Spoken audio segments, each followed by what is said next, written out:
When a nasty flu struck California's Atascadero State Hospital, Dr. John Cannell made an interesting discovery. I know my patients were exposed to influenza, but none of them got sick.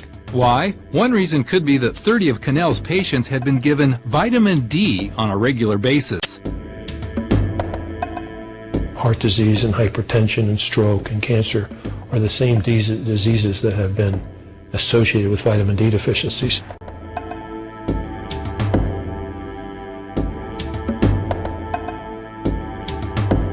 Medical writer Bill Sardi says if vitamin D were a drug, its benefits would make it the most popular ever. Because we're talking about diabetes and hypertension and bone diseases, osteoporosis and arteriosclerosis and cancer and autoimmune disease, and the list goes on.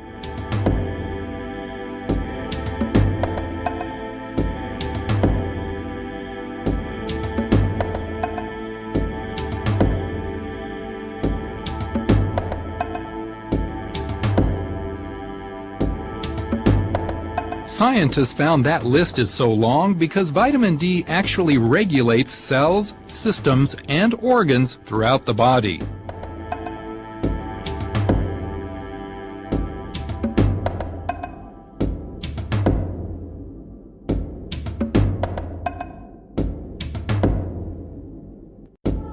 A major question and area of controversy regarding vitamin D is sun exposure. So health investigators hit the trail looking for answers.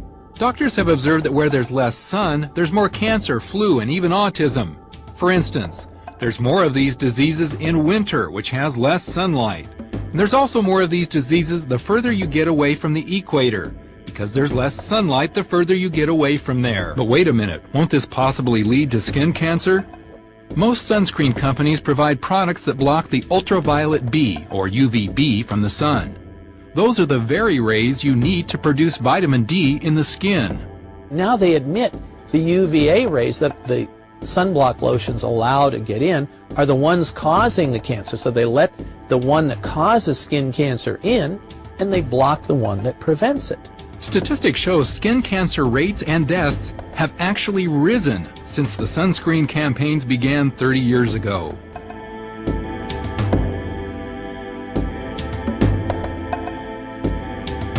Heart disease and hypertension and stroke and cancer are the same diseases that have been associated with vitamin D deficiencies.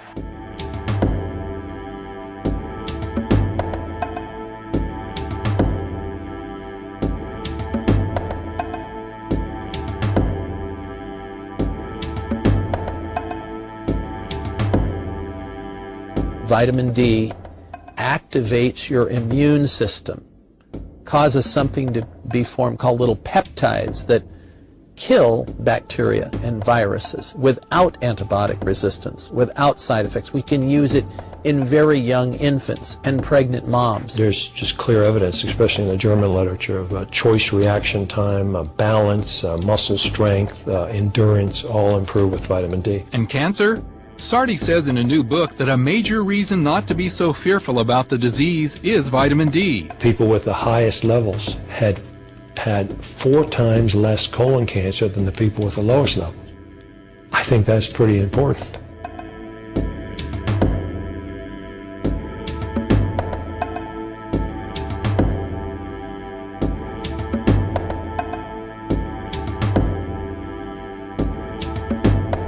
The Lord is saying that there's a system that makes this much vitamin D this quickly, thousands of units a day from sun exposure.